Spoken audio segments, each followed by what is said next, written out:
This message is from Ohio Valley Regional Transportation Authority and the Eastern Ohio Regional Transit Authority, serving member communities on both sides of the Ohio River. This nation will remain the land of the free as long as it is the home of the brave. Happy New Year. New Belgium Fat Tire Amber Ale is now available in West Virginia and distributed locally by wine and beverage merchants. With its toasty and biscuit-like malt flavors blended perfectly with hoppy freshness, it's bound to become one of your new favorite craft beers. Fat Tire Amber Ale is now available at local retailers. Please don't drink and drive, and drink responsibly. From your friends at Wine and Beverage Merchants. The new year is here, and so are the new Toyotas. So visit your dealer and reserve yours today. Like the all-new Tundra, redesigned from the ground up and engineered for uncompromising power. Or explore the brand new Corolla Cross with available all-wheel drive and more cargo room than ever. Visit your Toyota dealer today or go online to buyatoyota.com, the official website for deals. Hurry, offers end January 31st. Toyota, let's go places. Over the years, you've brought opioids into your home. They helped when you were in pain, and you held on to them just in case. But holding on to opioids puts your family at risk. Learn more at www.fda.gov/drug disposal. Live and local talk is just around the corner. Stay right here on The Watchdog. Hello, everyone, from The Watchdog. I'm the Storm Tracker, Darnell Foster, with a look at your local weather forecast for your Monday. Mostly cloudy skies with a few snow showers to start today. Otherwise, mostly cloudy for the majority of it. The daytime high near 29. Overnight low of 21 degrees. A slight chance for a passing snow shower. Otherwise, mostly cloudy skies. And then you'll see clouds holding strong for your Tuesday, with temperatures near the freezing mark for daytime highs. Have yourself a great day, everyone. From The Watchdog, I'm Darnell Foster. The views and opinions expressed on the following program are not necessarily those of this station or its sponsors.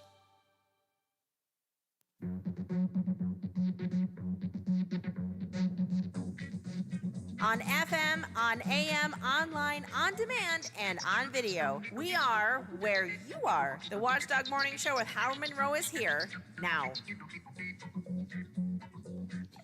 It is 26 degrees, Wheeling, Ohio County Airport, 26 degrees here at my home studios, 25 degrees at the Robinson Auto Group Studios, downtown Wheeling in the heart of the Ohio Valley.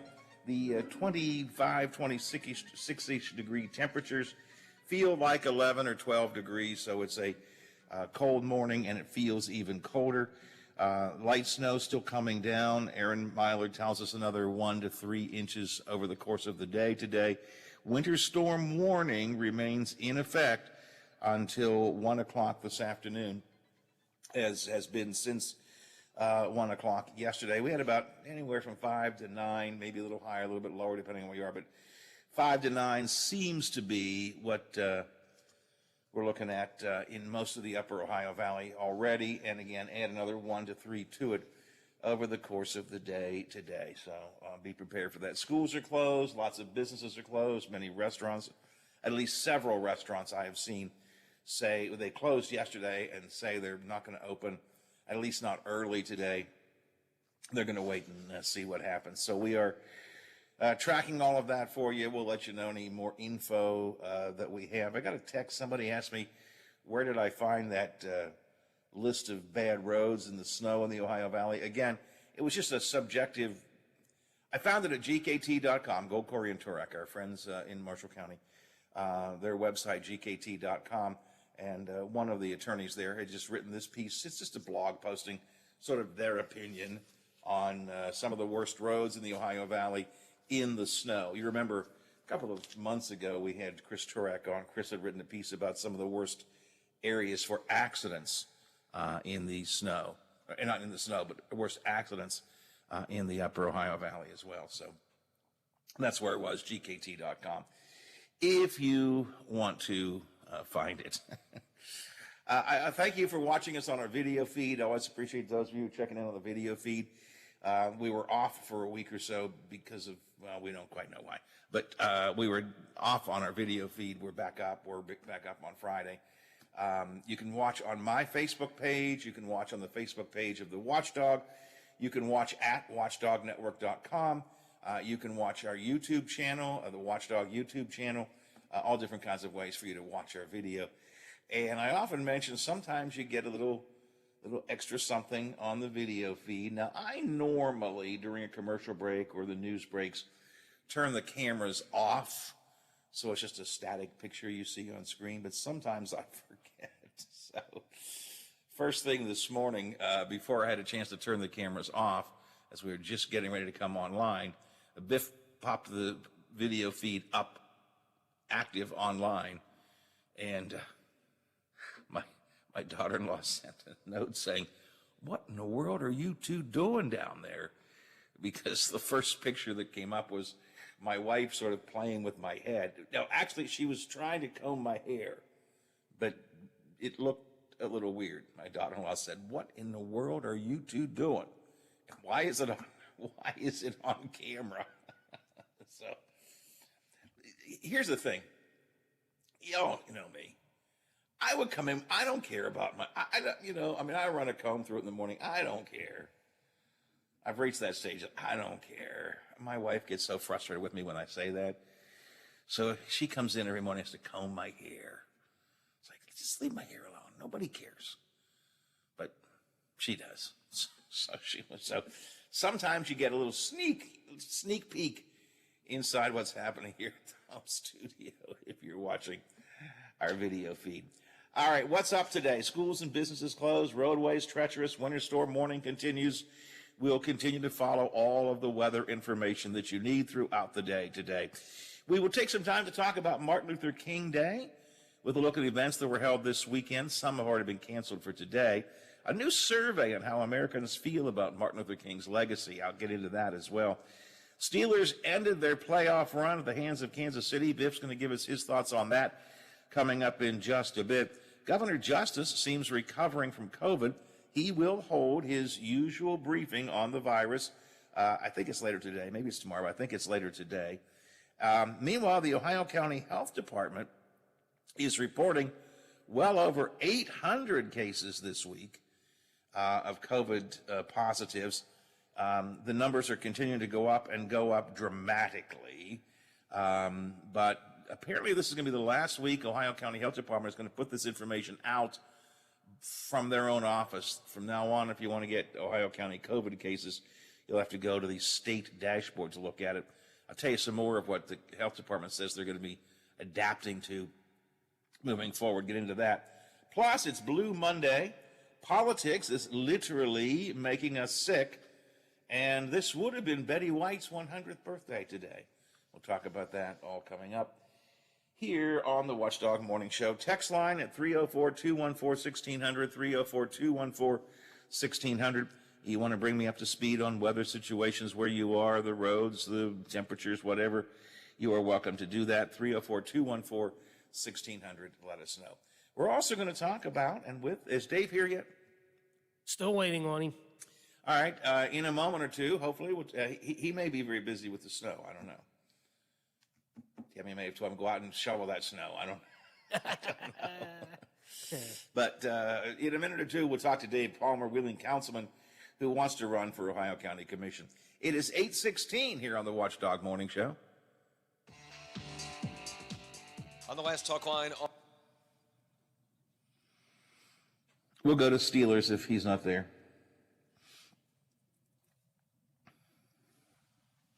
I better check. Maybe it was 9:15. I thought it was 8:15.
Steak and Lube, voted Best Wings USA.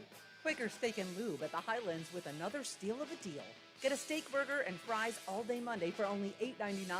It's also Military Mondays. The Lube will take 25% off for all veterans, active duty military, and first responders. Quaker Steak and Lube, voted Best Wings USA. Are you traveling? Working a little bit too much? Is your fur baby starting to get a little shaggy? Let Dirty Paws be your one-stop shop for all of your pet care needs. Stop in and see us at 202 18th Street or give us a call at 304-639-7754 to schedule your appointments for dog grooming, doggy daycare, and dog boarding today. You can listen to The Watchdog on your Amazon personal assistant. Just say, Alexa, play WKKX from TuneIn, or play WVLY from TuneIn. He has his say. You can have yours. Text us or call us and join the conversation. This is the Watchdog Morning Show with Howard Monroe.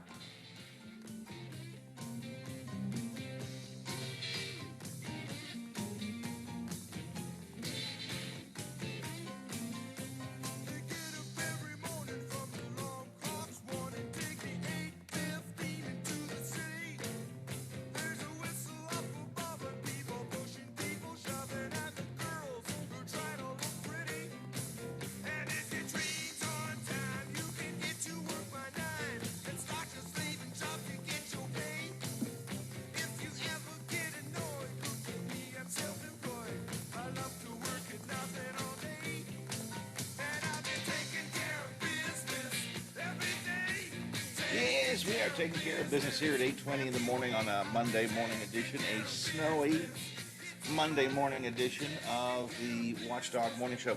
We had a commercial, for example, during the break there for our good friends at Quaker Steak and Lube, one of our very fine sponsors here on the Watchdog. And I note, for example, Quaker Steak and Lube closed early last night. For the safety of our employees and guests, we're closing at 6 p.m. This was last night, they said. And many restaurants did that last night. I have seen one or two this morning that are not opening on time just yet. So I have no, Quaker Steak and Lube doesn't say anything about not being open today. But I just want to point out that if you're going someplace today, restaurants or businesses, I've seen a dentist office saying it's closing today and so on.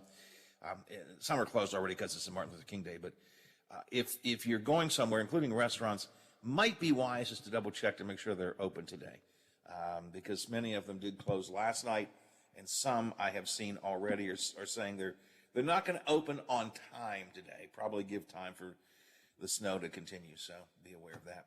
It's 8:21 here on the Watchdog Morning Show. So Biff, I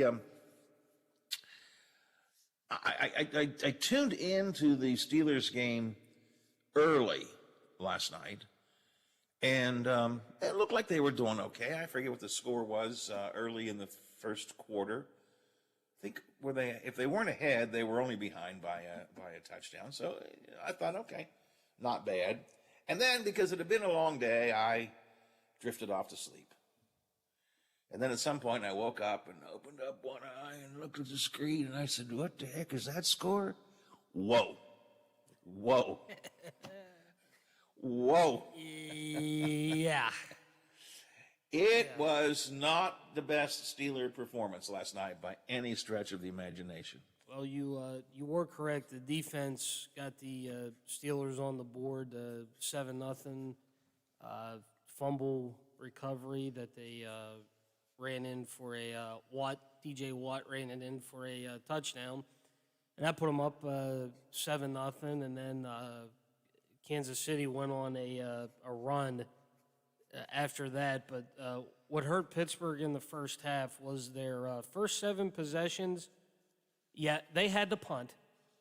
And I believe it wasn't until midway through the third quarter that the Steelers ran their first play inside of Kansas City territory. So it was not good. The receivers certainly did not help Ben out last night, and once they kind of got behind and they they started to run in the third quarter, they ran like a 2-minute offense, what you see before either the end of the half or the end of the game. And, once they got into that, it seemed like that they were more, in sync and everything, and things were starting to work. But the problem is, when you get behind 35-7 and, you're playing from behind like that against a good Kansas City defense, it's tough to come back. But, and again, it's been like that for most of the season for the Steelers. Yeah. They play a bad first half, and in some cases, they were able to come back in the fourth quarter and win, and other cases it didn't work out for them. And Kansas City is a team where, if you don't keep it really within a possession and you let it, it can get out of hand quickly, and that's what happened last night. And KC was playing pretty well. I mean, they were they were hitting on all cylinders, I think. Yeah, in Kansas City,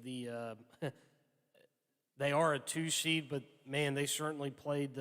Tennessee is the 1 seed in the AFC, but Kansas City certainly played like a 1 seed instead of a 2 seed last night. But it was a brutal first half for Pittsburgh. And again, I'll say it again, when you have to go midway through the third quarter before you finally run your first play inside your opponent's end of the field, that's not good. There are teams that are comeback teams. This Steelers is not a comeback team. There are some that can get down and turn around and bring it back in the second half or even the fourth quarter. This all year long, this has not been that kind of a Steelers team that we've seen. No, I mean, they have shown signs of brilliance in the fourth quarter and coming back. But again, like you said, there are certain teams that you can't, the range where you have to keep it in. And with Kansas City, again, because of the way their defense, the way they play and everything, it's just, when you get behind, I mean, even 2 scores, I mean, that pretty much right there, that's it. I mean, you're done. And, give Kansas City credit last night. I mean, they looked great. Given the unevenness of the play of the Steelers throughout this season, that at least is my word on it, I wasn't really expecting them to necessarily win the game, all right? I mean, I thought they could, but I wasn't expecting it. But I really, as a Steeler fan, hated to see them get just run over that way. Final score, 42-21, I think, right? Yes, 42-21 was the final score last night. And yeah, I mean, I don't think a lot of people expected Pittsburgh to win, but I don't think a lot of people expected Pittsburgh to get dominated like they did last night. Yeah, I think as well. Of course, it was Big Ben's final game. Thought maybe he'd have another 1 or 2 in him, but I guess not. This was his final game. He was on Sports Center last night talking about the game and it being his final game.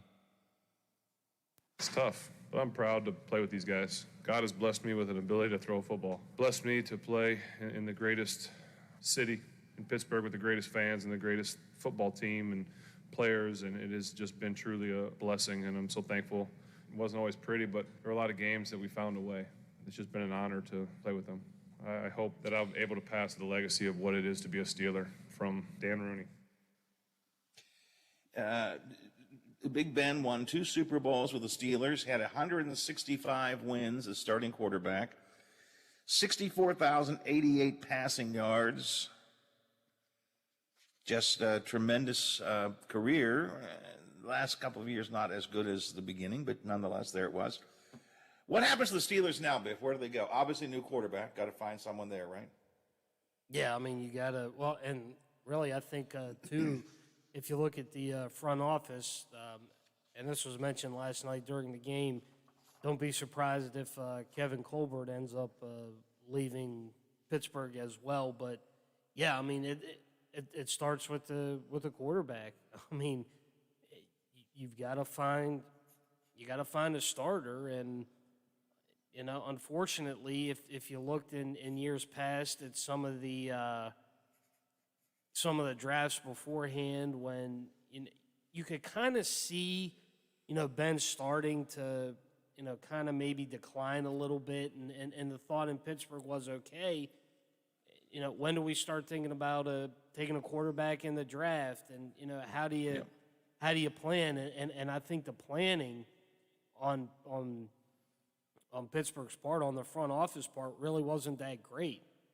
I mean, you've got Mason Rudolph; he's the backup, but really, I mean, is he?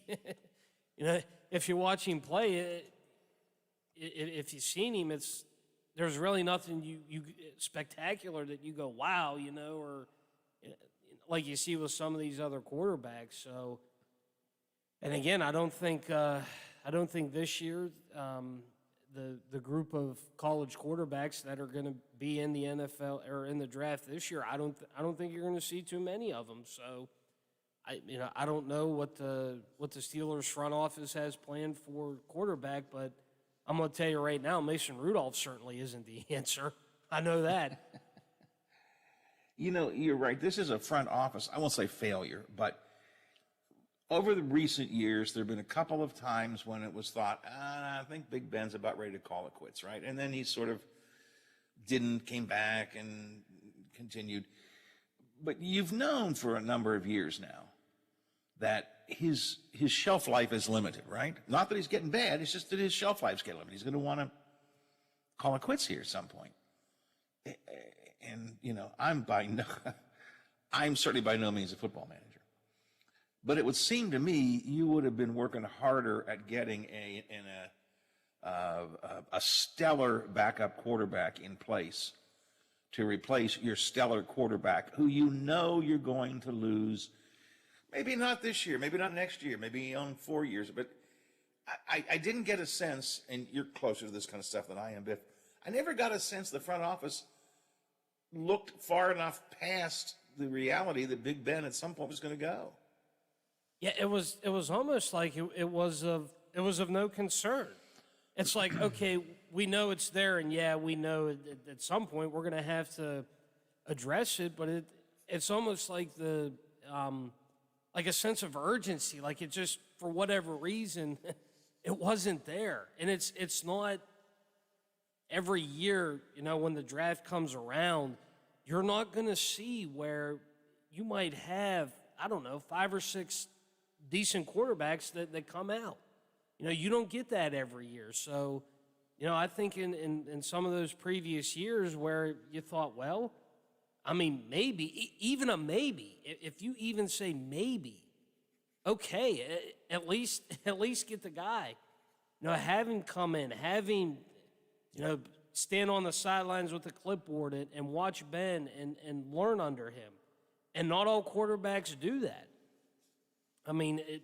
Green Bay, the situation that they had when Aaron Rodgers came into the league, and really Brett Favre was like, I basically don't want to show him, let him learn on his own. So, not every quarterback, I don't say is willing, but I don't think it takes the time to, go through with whoever they think their backup's going to be and kind of, teach them and show them everything and stuff like that. But I think at some point Pittsburgh had to do that, and they just I think they let the opportunity go by. Yeah, again, I just didn't get a sense of urgency at all. And again, I'm not an expert in this, I openly admit that, but I didn't get a sense of urgency like we need to be ready. This is going to happen. We have got to prepare. I just never got that. And now they got a year. Well, less than a year, but next season, they need another quarterback. Yeah, and again, Mason Rudolph, is he he's a good backup. Can he step in? Can he step in and step up? I think he's going to have to, but I just don't see it. Again, there's nothing if you've watched him play that you go, you go wow, or that was a spectacular I see a play. spark there. Yeah, Yeah. I mean, it's just to me he's more of a serviceable Workmanlike. backup. Yeah, he's a good backup. Serviceable, great line. Yep. But I just I just don't see it.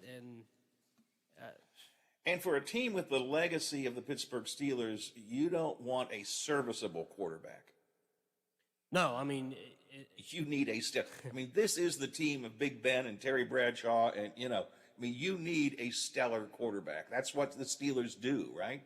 Oh yeah, I mean, look at, like you said, look at some of the names that they've had in the past at the quarterback position. But and the other thing I think you have to look at, and this isn't just with Pittsburgh, but this is with every team. If you look at your veteran guys, and are you going to be able to work contracts to keep certain guys? You might have to let certain guys go that you don't want to let go. So, no, I mean, there's that to look at as well, and it's going to be, I think, a busy offseason in Pittsburgh with a lot of things that, they're going to have to sit down and try and figure out and work and see what happens for next year.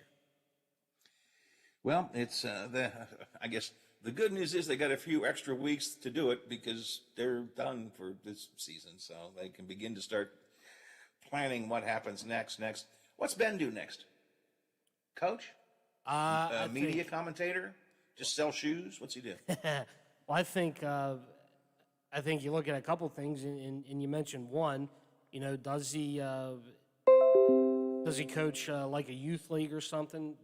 If he wants to do that, do the Steelers find a way to somehow make room for him in the front keep office? Him in front office somewhere, or even he might be one of those guys where they just call every once in a while, for advice on something. Or I mean.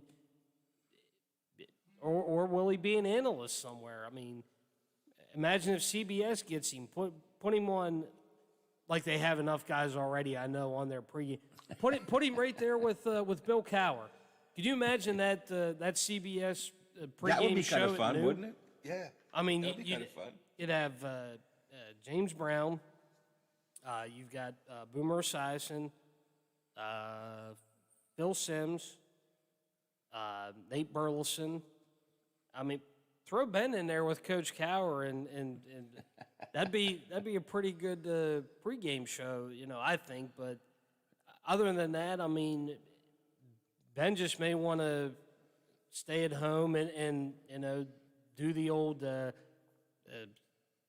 line, spend time with the family, spend time with the kids, get to do some of the things he probably didn't get to do. I mean, use all the cliches because I'm sure that's a possibility as well. But I wouldn't be surprised if the Steelers call him or ask him for advice or do something, or make a front office position for him. But then again, I mean, would Ben want to do that? That's the thing. Or is he?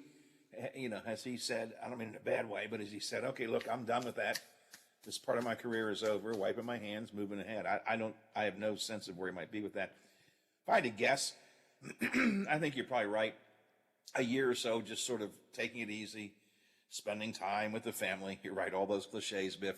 Maybe sell shoes. I said figuratively, but I mean, a couple of marketing deals, right, to bring in some bucks. Yeah, I mean, are there a few endorsement deals? He might go golfing. Who knows? I don't know if Ben's a golfer, but he might want to go out and play golf. And, I think Mario Lemieux, if he still has his charity golf thing that he does, he might play in that. I know the PGA Tour, they have a few events where they have famous people come and play, and, they pair them up with a PGA guy, and they go out and play. He might want to do something like that, or if he is. So I don't know. I mean, it's not like there's going to be nothing, for Ben to do. So let's shift gears for a real quick second while we're talking about the Steelers game. The Steelers lost yesterday, 42-21. They're out of the playoffs. Let's see, Tampa Bay, San Francisco, and Kansas City, in the Steelers game. They all won yesterday. There's a game tonight, right?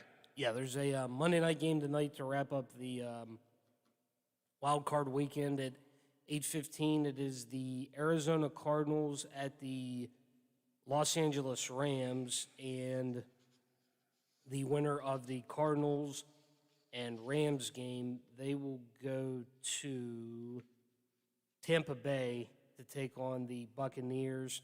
San Francisco will go to Green Bay next week to take on the Packers. So, given the lineup that we know we're looking at right now, Biffy, how are you assessing the rest of the season? I'm looking next week. I'd pay attention to the AFC games. You have Cincinnati and Tennessee, and Buffalo and Kansas City. So I think you have two really good AFC divisional games next week. Over in the NFC, I'd kind of keep an eye on San Francisco and Green Bay. I think that'll be an interesting game, especially if it's cold in Green Bay. That'll play a role. And I mean, what do you say about Tampa Bay? I mean, it's Tom Brady, it's Bruce Arians, it's Gronk. I mean, they just keep right on rolling. Tampa Bay does. So, I mean, we're on pace to see a Green Bay and Tampa Bay, NFC championship game. But who knows? But I would pay next week. I would pay more attention to the AFC than the NFC, because I think the games in the AFC will be better. All right, that's Brother Biff's analysis of the Steelers game and of where we go next, and of where the Steelers go next, and of where Big Ben goes next. Biff is now officially on the record with all of his predictions. Yes. We'll see how it turns out. It's 8:40, of the hour here on the Watchdog Morning Show. We have some more sports to talk about, and that's Mountaineer sports. Tony Caridi's got the morning Mountaineer sports report coming up in a couple of minutes. But before that, let's check some Ohio Valley headlines, including the latest weather info from our team, our partners over at the Big Seven. Now it's time for your local news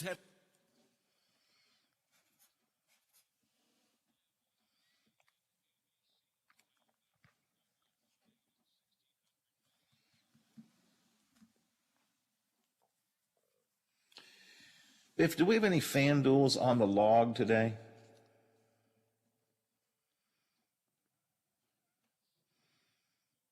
That would make sense, because I don't have any copy. I didn't get any current copy. All my copy expired on Friday.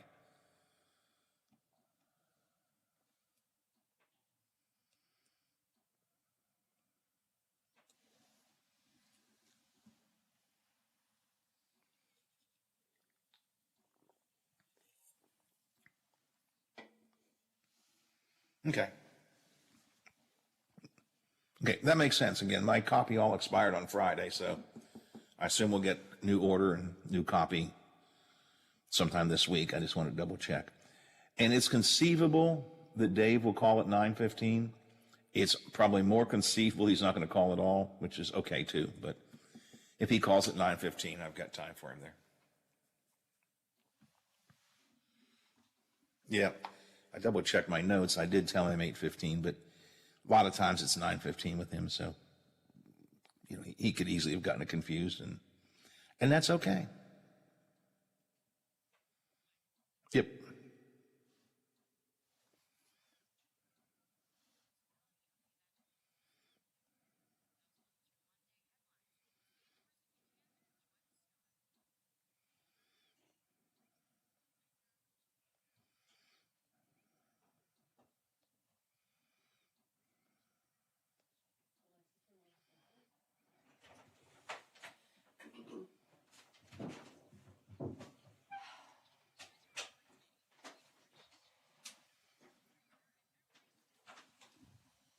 Measure 5.5 inches on the driveway wall.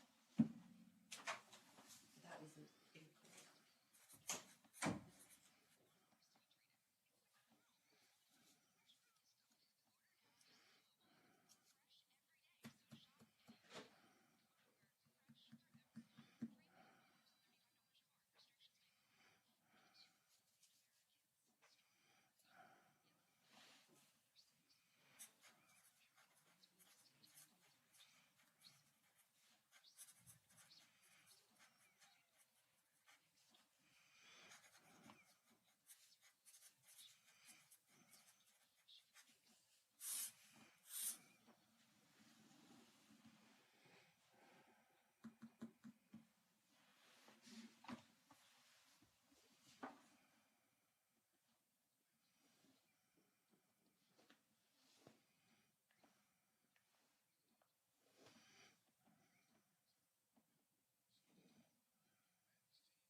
critical insights from ABC News. The nation's chief health officer is reacting to the Supreme Court ruling striking down the administration's vaccinate or test mandate for large employers. The Biden administration expressing disappointment in the High Court's decision to shoot down the administration's vaccine requirement for businesses with 100 or more employees. It was a setback for public health. Surgeon General Dr. Vivek Murthy speaking with ABC News, focusing on the positive in that the court did allow vaccine requirements for most healthcare workers to stand. That ruling was upheld, and so 17 million healthcare workers in settings across the country are still required now. Mark Remillard, ABC News. We had a weekend rally in Arizona. Focus on the White House. This was an act of terror. President Biden weighing in the wake of the hostage-taking incident in Colleyville, Texas, that ended when 4 people being held hostage inside a synagogue ran out as authorities rushing in. Gunmen killed. But I wanted to make sure we got the word out to synagogues and Oh, I forgot the Capitol report, didn't I, Biff? that we have this capacity to deal with assaults on particularly the anti-Semitism that has grown up. I completely forgot about it till just now. Probably do it after 9 now. Starting Wednesday, the Biden administration will begin the process of distributing 500 million free Yeah, yep. I thought I had it on my rundown sheet, but I guess I didn't. Or if I did, I ignored it. Which, as you know, it's not unusual for me. I'm getting old and senile, so. Hey, speaking of which, and not for public consumption, I was checking with Bob Ney this week and Candy Stroud. I guess Ellen Ratner has Alzheimer's. Yeah. Yeah.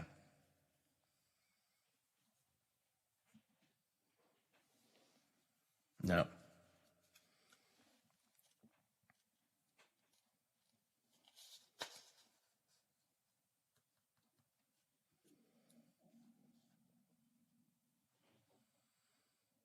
Transportation Authority and the Eastern Ohio Regional Transit Authority salute our troops. Send a military care package today. Search online for information on how you can get involved. Let's show our troops we care. This message is from Ohio Valley Regional Transportation Authority and the Eastern Ohio Regional Transit Authority, serving member communities on both sides of the Ohio River. This nation will remain the land of the free as long as it is the home of the brave. Happy New Year. Sports Map Radio is on all night long. Tune in to get up to the minute sports coverage on FM 98.1, AM 1600. We are the Watchdog.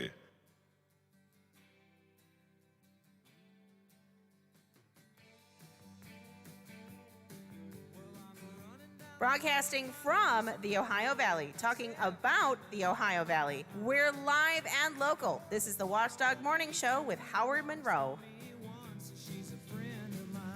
Over at the Big 7, Aaron tells us 5 to 9 inches of snow have come down during the afternoon and evening, really late afternoon and evening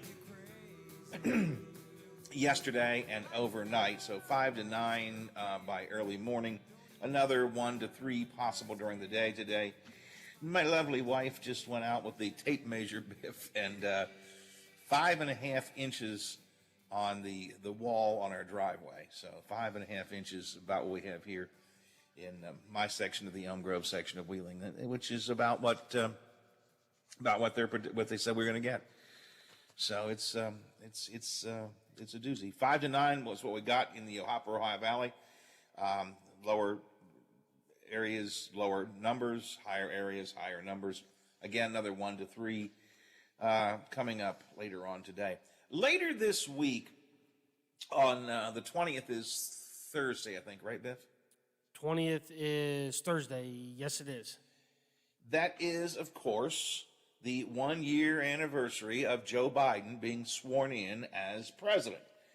And over the next several days, we are going to take some time to talk about Joe Biden's report card 1 year later. And despite what some of you are going to assume, that I'm going to just say, Biden is wonderful, it has not been as good a year as I thought it could have been, or should have been, or would have been.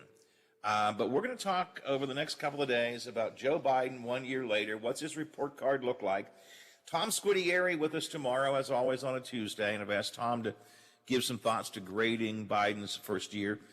Then former Congressman and political analyst Bob Ney is with us on Wednesday, and Bob's going to offer his take on Biden's first year.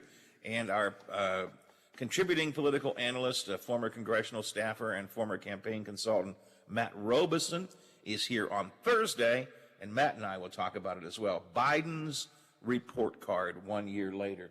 And you're welcome to throw your thoughts in as well. Some of you are going to say, he's terrible, he should be impeached, and others are going to say, he's done a wonderful job. I thought Mitt Romney made a really good point yesterday, or over the weekend at least. Not totally. I'm not going to go all the way to his final conclusion. But Mitt Romney said over the weekend, President Biden was not elected to, quote, transform America. Romney says, and I think correctly, the people who backed Joe Biden were looking to get back to normal, quoting Mitt Romney. They just wanted to stop the crazy. And I think that is what too many of my own party on the far left have forgotten. There was not a sweeping mandate for change in policy. Maybe there was some, and I think when you get the power, you use it in some ways. But really and truly, Joe Biden was simply elected, I love the phrase, to stop the crazy, to bring an end to Donald Trump's madness in the White House. That's why he won. He didn't necessarily win because people were going, Joe Biden, Joe Biden. They were going, anybody but Trump, who isn't a nutcase. I think Mitt Romney makes a really good point. And what has happened is, I think Biden, who ran very much as a centrist, has been pushed far to the left by the progressives in his party, by the left wing of the party, and has gotten into some of this the social bending items, for example, in the Build Back Better bill. The infrastructure bill, I think everybody agreed with, but Build Back Better had an awful lot of stuff in there that a lot of people didn't, and it was forced in there by the left wing of the party. Romney said over the weekend that Biden's latest voting rights speech was not helpful in forging bipartisanship. Now, here's where I disagree with Romney. I agree with Romney. Biden was not elected to transform America. My left-wing progressive Democrats, I'm sorry, that was not what the last election was about. It was about, I love Romney's phrase, stopping the crazy. It was not about some great transformation into a whole new type of government. I think we're moving there. I think we're trending there. I think people do want the government to be more proactive, but not a whole-scale transformation. But where I think Romney misses the boat as he offered these comments over the weekend is, as everybody misses the boat, it's the talk about bipartisanship. There is no such thing. Joe Manchin keeps talking about, we have to do this in a bipartisan way. There is no bipartisan way. Kristen Sinema last week talked about the voting rights thing, unless we can get it as a bipartisan. There is no bipartisanship. And I have said this dozens of times on this show. Bipartisanship is when you and I both see the same problem, we both want to fix the problem, and we have different ways of doing it. And that's when we can talk about, well, okay, maybe part of your way makes sense, maybe part of my way makes sense, but we all are aiming for the same thing. We're all aiming for fixing the same problem. We do not have that in America today, or at least not on Capitol Hill today. We have, frankly, Democrats who see problems they're trying to fix, the problems of childhood poverty, the problems of inadequate child care, various and sundry problems, the problems of climate. And you can agree or disagree that those are problems, but that's what the Democrats look at these as problems and have proposed solutions. Where the concept of bipartisanship falls completely apart is the Republicans who are elected on Capitol Hill, and I'm not saying 100% of them, but I'd say 92% of them, are not interested in solving the problems. They're not interested in dealing with child poverty or dealing with child care that people don't have or dealing with food deserts or what have you. They don't understand. They don't see those as problems. The problem they see is Democrats might get power. So they are looking at a different problem. That's why you're looking at so many people who are trying to just block anything the Democrats do. So I agree with Mitt Romney. I completely agree with Mitt Romney. The people who backed Biden, in general, I mean, there were some progressives who were hoping for big change. But the reason Biden won was because the Americans wanted to stop the crazy. Just said, we can't take Trump. No, can't take this crazy guy anymore. He's destroying America, destroying democracy. But they didn't really vote for a wholesale transformation, and I think that's true. But the problem with Romney's continuing conversation is he then says we need to forge bipartisanship. There is no bipartisanship. What Democrats need to do right now is find a reasonable amount of items that the Democrats themselves can agree on, get Manchin on board. I don't think it's ever going to happen, quite frankly. And vote some of these things in. They're going to have to do it on their own. Republicans will not give Democrats a win. They don't want to fix the problem. They want to stop Democrats from winning. So I think Democrats need to understand the reality of where they are, the reality that if they don't get some more things done, they are likely to lose, almost guaranteed to lose at this stage, the House and the Senate. And if they do that, they could be lost for years.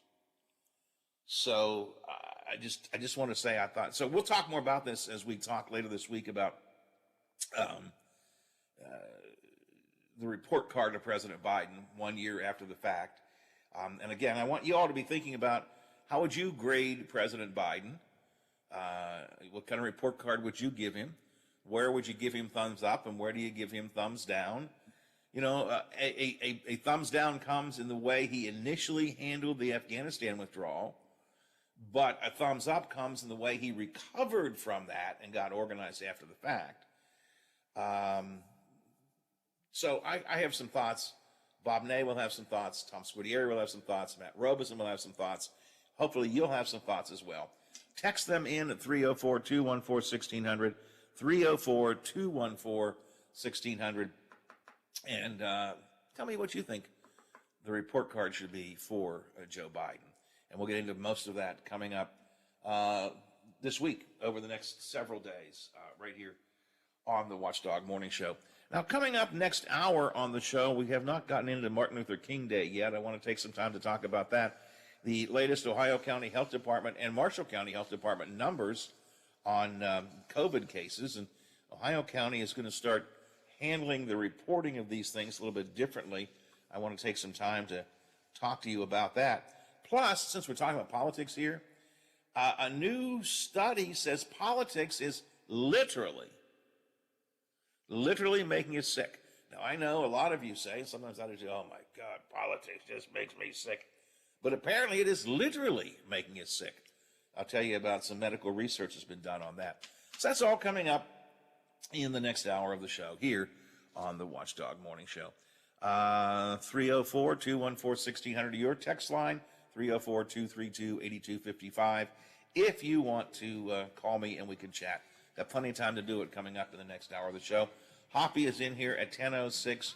He'll be talking about the governor and his COVID cases. He'll be talking about bridges and roads in West Virginia with Brad McElhenney, who wrote a good piece about this at WVMetroNews.com, and a few other matters as well. Hoppy in at 10:06. We've got one more hour to go. Here on the Watchdog Morning Show, it's 9 o'clock.